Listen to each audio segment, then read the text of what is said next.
ವಿಲಕ್ಷಣ ನಟ ಪ್ರಕಾಶ್ ರಾಜ್ ಯಾವುದೇ ಕ್ಷಣದಲ್ಲಿ ಅರೆಸ್ಟ್ ಆಗಬಹುದು. ಪ್ರಕಾಶ್ ರಾಜ್ ವಿರುದ್ಧ ಜಾಮೀನು ರಹಿತ ಅರೆಸ್ಟ್ ವಾರೆಂಟ್. ವಿಲಕ್ಷಣ ನಟ ಪ್ರಕಾಶ್ ರಾಜ್ ಯಾವುದೇ ಕ್ಷಣದಲ್ಲಿ ಬೇಕಾದರೂ ಅರೆಸ್ಟ್ ಆಗುವಂತದ್ದು. ಪ್ರಕಾಶ್ ರಾಜ್ ವಿರುದ್ಧ ಜಾಮೀನು ರಹಿತ ಅರೆಸ್ಟ್ ವಾರೆಂಟ್ ಜಾರಿಯಾಗಿದೆ. ಯಾವುದೇ ಕ್ಷಣದಲ್ಲಾದರೂ ಪ್ರಕಾಶ್ ರಾಜ್ ಬಂಧನ ಸಾಧ್ಯತೆ. ಧರ್ಮಸ್ಥಳ ಕೇಸ್ನಲ್ಲಿ ಈಚೆಗೆ ಸುದ್ದಿಯಾಗಿದ್ದಂತ ಪ್ರಕಾಶ್ ರಾಜ್ ಈಗ ಮತ್ತೊಂದು ಕೇಸಲ್ಲಿ ತಗ್ಲಾಕಿಕೊಂಡ ನಟ ಪ್ರಕಾಶ್ ರಾಜ್. ಅಷ್ಟಕ್ಕೂ ಪ್ರಕಾಶ್ ರಾಜ್ ವಿರುದ್ಧ ಕೇಳಿ ಬಂದಂತಹ ಆರೋಪ ಏನು? ಇತ್ತೀಚೆಗೆ ಧರ್ಮಸ್ಥಳ ಕೇಸ್ನಲ್ಲಿ ಸಾಕಷ್ಟು ಸುದ್ದಿಯಲ್ಲಿರ್ತಾರೆ ಪ್ರಕಾಶ್ ರಾಜ್.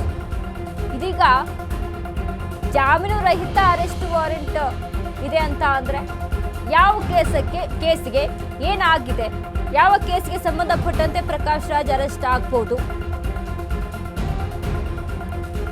ಇತ್ತೀಚೆಗೆ ಚಿನ್ನಯ್ಯ ವಿಚಾರಕ್ಕೆ ಸಂಬಂಧಪಟ್ಟಂತೆ ಚಿನ್ನಯ್ಯನ ನಾನು ಕಾಂಟ್ಯಾಕ್ಟ್ ಮಾಡಿದ್ ನಿಜ, ಮಾತಾಡಿದ್ ನಿಜ, ಹಗ್ ಮಾಡ್ತೀನಿ ಅಂತ ಹೇಳಿದ್ ನಿಜ. ಬಟ್ ಇಲ್ಲಿ 200 ಕೋಟಿ ಅದು ಇದು ಅಂತ ಎಲ್ಲ ಏನ್ ಹೇಳಿದಾರಲ್ಲ ಅದೆಲ್ಲವೂ ಕೂಡ ಸುಳ್ಳು. ಮಾತಾಡಿದ್ದೀನಿ, ನಿನ್ ಸತ್ಯದ ಪರ ನಿಲ್ಲಪ್ಪ, ನಿನ್ ಜೊತೆಗೆ ಕಾನೂನು ಇದೆ ಅಂತ ಹೇಳಿದ್ದೀನಿ. ಬಟ್ ಅಲ್ಲಿ ಬೇರೆ ರೀತಿಯಾಗಿ ನಾನು ಏನೂ ಮಾತಾಡಿಲ್ಲ ಅಂತ ಹೇಳಿದ್ರು ಚಿನ್ನಯ್ಯ ವಿಚಾರಕ್ಕೆ ಸಂಬಂಧಪಟ್ಟಂತೆ. ಇದೀಗ ಆ ವಿಚಾರದಲ್ಲಿ ಪ್ರಕಾಶ್ ರಾಜ್ ಹೆಸರು ಕೂಡ ಸಾಕಷ್ಟು ಮುನ್ನೆಲೆಗೆ ಕೇಳಿ ಬರ್ತಾ ಇತ್ತು ಧರ್ಮಸ್ಥಳ ಕೇಸ್ನಲ್ಲಿ. ಈಗ ಅದಾದ ಬಳಿಕ ಮತ್ತೊಂದು ಕೇಸ್ನಲ್ಲಿ ಅರೆಸ್ಟ್ ಆಗ್ತಾರೆ. ಜಾಮೀನು ರಹಿತ ಅರೆಸ್ಟು ಅಂತ ಹೇಳಲಾಗ್ತಾ ಇದೆ. ಯಾವ ಕಾರಣಕ್ಕೆ?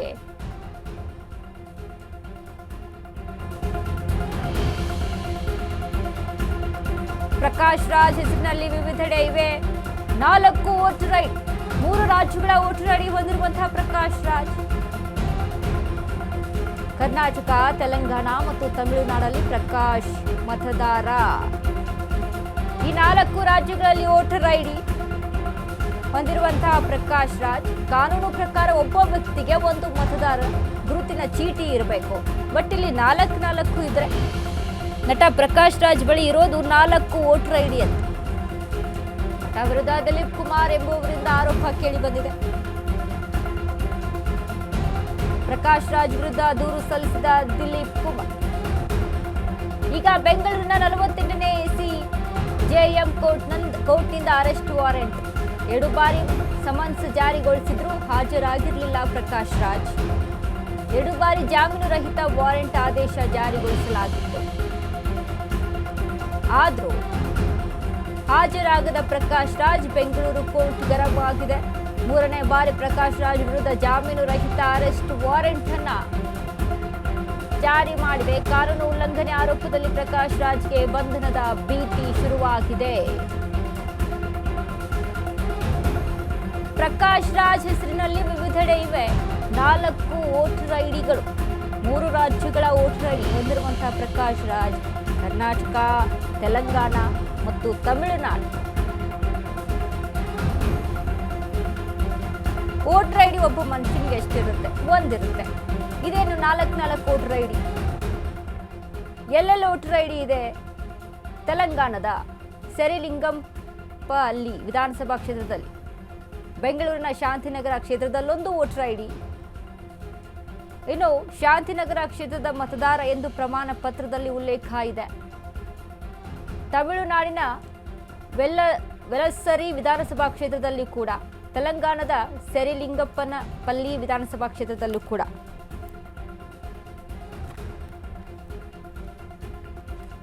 ಈಗ ಎಲ್ಲೆಲ್ಲ ವೋಟರ್ ಐಡಿಗಳಿದಾವೆ ಅಂತ ನೋಡೋದಾದ್ರೆ ತಮಿಳುನಾಡಿನ ವೆಲಸರಿ ವಿಧಾನಸಭಾ ಕ್ಷೇತ್ರದಲ್ಲೇ 2 ವೋಟರ್ ಐಡಿ ಇದೆ ಅಂತ.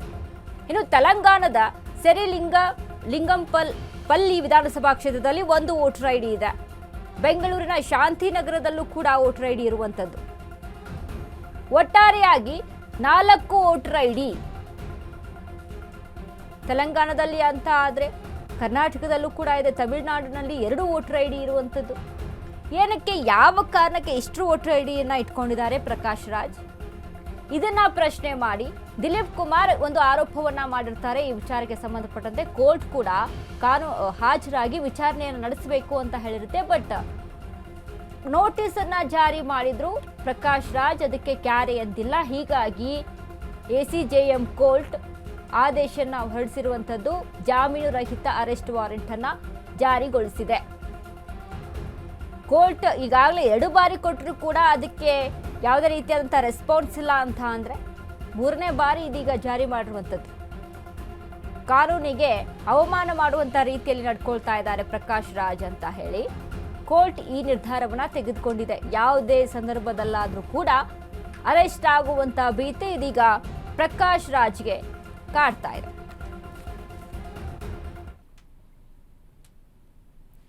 ಪರಿಷತ್ ಗೆದ್ದಾಯ್ತು, ಇನ್ನೇನಿದ್ರು ಸಂಪುಟ ಸರ್ಕಸ್. ಮಂತ್ರಿಗಿರಿಗಾಗಿ ಕಾದು ಕುಳಿತ ಕಾಂಗ್ರೆಸ್ ಶಾಸಕರು ಈಗಾಗಲೇ ವಿಧಾನ ಪರಿಷತ್ ಚುನಾವಣೆ ವಿಚಾರಕ್ಕೆ ಸಂಬಂಧಪಟ್ಟಂತೆ ಗೆಲುವನ್ನ ಕಂಡಿದೆ ಕಾಂಗ್ರೆಸ್.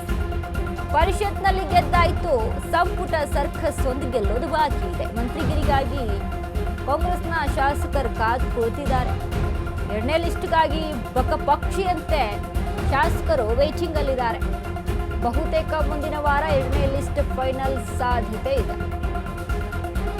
ಮಂಗಳವಾರ ದೆಹಲಿಗೆ ಸಿಎಂ ಡಿಕೆಶಿ ಪ್ರಯಾಣ ಸಾಧ್ಯತೆ.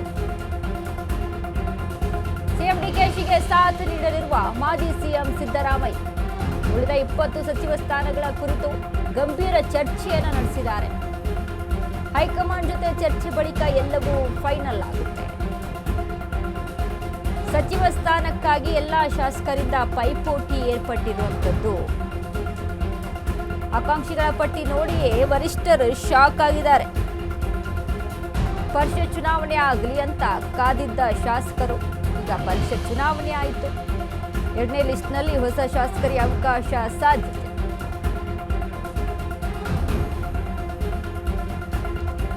ವಿಧಾನ ಪರಿಷತ್ ಚುನಾವಣೆ ವಿಚಾರಕ್ಕೆ ಸಂಪುಟ ಸರ್ಕಸ್ ಆಗಬೇಕಿತ್ತು. ಒಂದು ಸಂಪುಟ ಮತ್ತೆ ರಚನೆ ಆಗಬೇಕಿತ್ತು. ಡಿಕೆಶಿ ಸಂಪುಟ ಯಾರ್ಯಾರು ಸೇರ್ತಾರೆ ಅನ್ನುವಂಥ ನಿಟ್ಟಿನಲ್ಲಿ ಚರ್ಚೆ ಕೂಡ ನಡೀತಾ ಇದೆ. ಇರುವಂಥ 20 ಸ್ಥಾನಕ್ಕೆ 40ರಿಂದ 45 ಆಕಾಂಕ್ಷಿಗಳು ಇರುವಂಥದ್ದು. ಯಾರಿಗಾದ್ರೂ ಕೂಡ ಈ ರೀತಿಯಾಗಿ ಲಿಸ್ಟ್ ದೊಡ್ಡದಾಗಿದೆ ಅಂತ ಅಂದಾಗ 20 ಸ್ಥಾನಕ್ಕೆ ಯಾರನ್ನ ತುಂಬೋನಪ್ಪ ಅನ್ನುವಂಥ ನಿಟ್ಟಿನಲ್ಲಿ ಚರ್ಚೆ ಇದ್ದೇ ಇರುತ್ತೆ. ಸೊ ಹಾಗಾಗಿ ಇದರಲ್ಲಿ ಮಾಜಿ ಸಿಎಂ ಸಿದ್ದರಾಮಯ್ಯ ಮತ್ತು ಡಿಕೆ ಶಿವಕುಮಾರ್ ಚರ್ಚೆ ಮಾಡಿ ತೀರ್ಮಾನವನ್ನು ತೆಗೆದುಕೊಳ್ತಾ ಇದ್ದಾರೆ ಅಂತ ಹೇಳಲಾಗ್ತಾ ಇದೆ. ಇದರಲ್ಲಿ ಹೊಸಬರಿಗೆ ಅವಕಾಶ ಮಾಡಿಕೊಡ್ತಾರೆ ಅನ್ನುವಂಥದ್ದು ಕೂಡ ಆಲ್ಮೋಸ್ಟ್ ಹಳಬರಿಗೆ ಕೋಕನ್ನ ನೀಡಿ ಹೊಸಬರಿಗೆ ಅವಕಾಶವನ್ನ ಮಾಡಿಕೊಡ್ತಾರೆ ಅನ್ನುವಂಥದ್ದು ಕೂಡ ಇದೆ. ಹೊಸಬರು ಅಂತ ಅಂದಾಗ ಮೊದಲ ಬಾರಿ ಈಗ ಪಕ್ಷದಲ್ಲಿ ಗುರುತಿಸಿಕೊಂಡವರಾಗಿರ್ಬೋದು ಅಥವಾ ಇನ್ನು ಪ್ರದೀಪ್ ಈಶ್ವರ್ ಆಗಿರ್ಬೋದು, ಇವರೆಲ್ಲರೂ ಕೂಡ ಆಕಾಂಕ್ಷಿಗಳಿದ್ದಾರೆ. ಎಲ್ಲರೂ ಕೂಡ ನನಗೂ ಬೇಕು ಅನ್ನುವಂಥ ನಿಟ್ಟಿನಲ್ಲೇ ಇಲ್ಲಿ ಆಗ್ತಾ ಇರುವಂಥದ್ದು ಬೆಳವಣಿಗೆಗಳು. ಸೊ ಹಾಗಾಗಿ ಈಗ 20 ಸ್ಥಾನವನ್ನ ಅಲ್ಲಿ ಭರ್ತಿ ಮಾಡಬೇಕು ಅಂತ ಅಂದಾಗ ಇರುವಂಥ ಡಬಲ್ಲು ಶಾಸಕರ ಲಾಭಿ ಏನಿದೆಯಲ್ಲ, ಆಕಾಂಕ್ಷಿಗಳಿದೆಯಲ್ಲ, ಅದರಲ್ಲಿ ಯಾರನ್ನ ಆಯ್ಕೆ ಮಾಡಿ 20 ಸ್ಥಾನ ತುಂಬೋಣ ಅನ್ನುವಂಥ ನಿಟ್ಟಿನಲ್ಲಿ ನಡೀತಾ ಇದ್ದಂತಹ ಚರ್ಚೆ. ವಿಧಾನ ಪರಿಷತ್ ಚುನಾವಣೆ ಆಯಿತು, ಅದರ ಒಂದು ರೀಸನನ್ನು ಇಟ್ಕೊಂಡು ಹೈಕಮಾಂಡು ಕೂಡ ಹೇಳ್ತು, ಡಿಕೆ ಶಿವಕುಮಾರ್ ಕೂಡ ಹೇಳಿದ್ರು ವಿಧಾನ ಪರಿಷತ್ ಎಲೆಕ್ಷನ್ ಆಗಲಿ ಅಂತ. ಈಗ ವಿಧಾನ ಪರಿಷತ್ ಎಲೆಕ್ಷನ್ ಆಯಿತು, ಅಲ್ಲಿ ಗೆದ್ದಿದ್ದು ಆಯಿತು, ಮುಂದೆ ಸಂಪುಟ ಸರ್ಕಸ್ ಆಗಬೇಕು.